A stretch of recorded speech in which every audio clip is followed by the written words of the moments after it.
धर्म धर्मराजांनी शिकवला, धर्म संभाजीराजांनी शिकवला। दरम्यान ही थेट दृश्य आपण पाहतोय आझाद मैदानामध्ये मनोज जरांगे यांची भेट घेण्यासाठी, त्यांची विचारपूस करण्यासाठी संभाजीराजे छत्रपती सध्या पोहोचलेले आहेत। ही थेट दृश्य आपण पाहतोय। मनोज जरांगे पाटील सध्या विश्रांती घेत आहेत आणि त्या ठिकाणी आता जरांगे यांच्या भेटीला संभाजीराजे छत्रपती हे पोहोचलेले आहेत। आरक्षणासंदर्भात संभाजीराजे यांची नेमकी भूमिका काय आहे, जरांगे पाटलांची नेमकी प्रकृती कशी आहे या संदर्भात देखील चर्चा करण्यासाठी संभाजीराजे सध्या त्या ठिकाणी पोहोचलेले आहेत आणि त्यानंतर अर्थातच संभाजीराजे माध्यमांशी देखील बोलतील आणि त्यांची नेमकी भूमिका काय आहे या संदर्भात ते सविस्तर माहिती देतील। सध्याची ही थेट दृश्य आपण पाहतोय। आजच हायकोर्टामध्ये सुनावणी पार पडलेली आहे। उद्या 4 वाजेपर्यंत रस्ता मोकळा करण्याचे आदेश हायकोर्टाने सरकारला दिलेले आहेत। राज्य सरकारला अनेक सूचना देखील केलेल्या आहेत आणि त्यानुसार आता राज्य सरकार काम करणार आहे, प्रशासन काम करणार आहे। त्यामुळे आझाद मैदानामध्ये केवळ 5000 आंदोलकांनाच थांबता येणार आहे। इतर आंदोलकांना पुन्हा एकदा मैदान मोकळं करण्याचं, त्याशिवाय मुंबई मोकळं करण्याचं आवाहन देखील मनोज जरांगे यांच्या वकिलांनी केलेलं आहे। दुसरीकडे अनेक राजकीय नेते मनोज जरांगे पाटलांच्या भेटीसाठी येत आहेत, जरांगे पाटलांची भूमिका समजून घेत आहेत, त्यांचं नेमकं म्हणणं काय आहे, सरकारची नेमकी बाजू काय या संदर्भात देखील ते चर्चा करतायत। सध्या संभाजीराजे छत्रपती हे मनोज जरांगे पाटील यांच्या भेटीसाठी पोहोचलेले आहेत। त्याचवेळी जरांगे पाटील या ठिकाणी विश्रांती घेताना आपल्याला पाहायला मिळत आहे। तर दुसरीकडे आता थोड्याच वेळामध्ये ते जरांगे पाटील यांच्याशी चर्चा करतील। जरांगे पाटलांचं नेमकं म्हणणं काय आहे, त्यांचं सध्या उपोषण सुरू आहे, त्यांनी आता पाणी घ्यायला देखील नकार दिलेला आहे। दुसरीकडे सातत्यानं डॉक्टरांच्या टीमकडनं जरांगे यांच्या प्रकृतीची देखील तपासणी केली जाते, त्यांची वैद्यकीय तपासणी केली जाते आहे।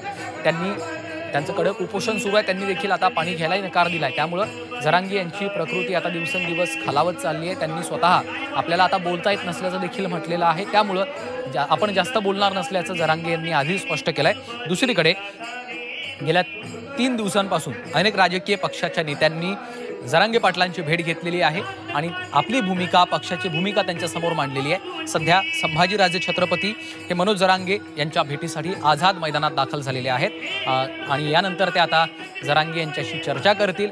जरांगे यांचं नेमकं काय म्हणणं आहे, सरकारकडनं त्यांना काय सांगण्यात आलेलं आहे, कारण न्यायमूर्ती संदीप शिंदे यांच्या अध्यक्षतेखाली जी शिंदे समिती नेमलेली होती, त्या शिंदे समितीनं कालच जरांगे पाटलांची भेट घेतलेली होती आणि त्यानंतर नेमकी त्यांच्यामध्ये काय चर्चा झालेली आहे, सरकारकडनं जरांगे पाटलांना, जरांगे पाटलांच्या वकिलांना आतापर्यंत काही निरोप आलाय का या संदर्भात देखील चर्चा होणं आता महत्त्वाचं झालेलं आहे। संभाजीराजे छत्रपती यांच्यासोबत ते आता थोड्याच वेळात चर्चा करतील आणि त्यानंतर संभाजीराजे आपली देखील भूमिका, त्यांच्या पक्षाची देखील भूमिका माध्यमांसमोर मांडणार आहेत। त्यामुळं संभाजीराजे नेमकं आता काय बोलतात हे पाहणं देखील महत्त्वाचं आहे।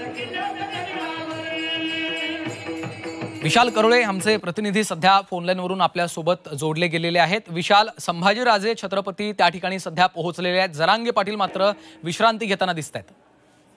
छत्रपती संभाजीराजे जरांगे पाटलांशी बोलण्याचा प्रयत्न करतायत, ते आलेले आहेत आणि जरांगे झोपलेले आहेत। जरांगेची प्रकृती सकाळपासून अस्वस्थ आहे। या सर्व परिस्थितीत छत्रपती संभाजीराजे त्यांच्या प्रकृतीची चौकशी करायला आले।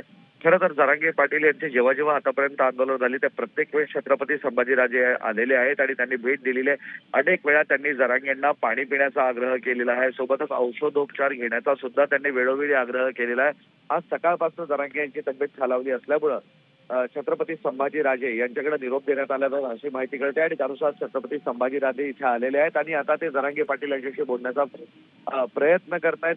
जरांगे पाटलांना या आधीही छत्रपती संभाजीराजेंनी उपोषण करू नये, तुमची तब्येत खालावत चालली आहे अशा पद्धतीची विनंती केली होती।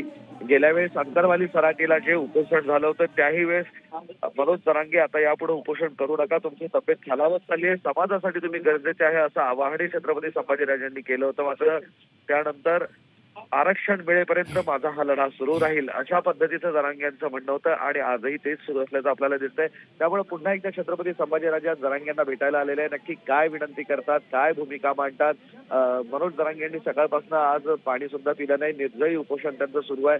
पाणी पिण्याचा आग्रह छत्रपती संभाजीराजे करू शकतात। सोबतच मनोज जरांगे डॉक्टरांचं जे पथक तपासणीला येत आहे त्यालाही फारसा प्रतिसाद देत नाही आहेत, तर डॉक्टरांच्या या पथकाला प्रतिसाद द्या अशीही मागणी होऊ शकते। त्यामुळे हो हो काय वाटत आहे निश्चितच विशाल, त्यामुळे आपण पाहतोय अंतरवाली सराटीमध्ये देखील छत्रपती संभाजीराजे त्या ठिकाणी गेलेले होते आणि त्यांच्या हातून खरं तर जरांगे पाटलांनी आधी पाणी प्यायलेलं होतं, मात्र आता ते पुन्हा एकदा जरांगे पाटलांची समजूत काढू शकतात. पाणी ताकद राहणार नाही, पाणी प्यायला पाहिजे. निर्णय तुम्हीच घ्या, पण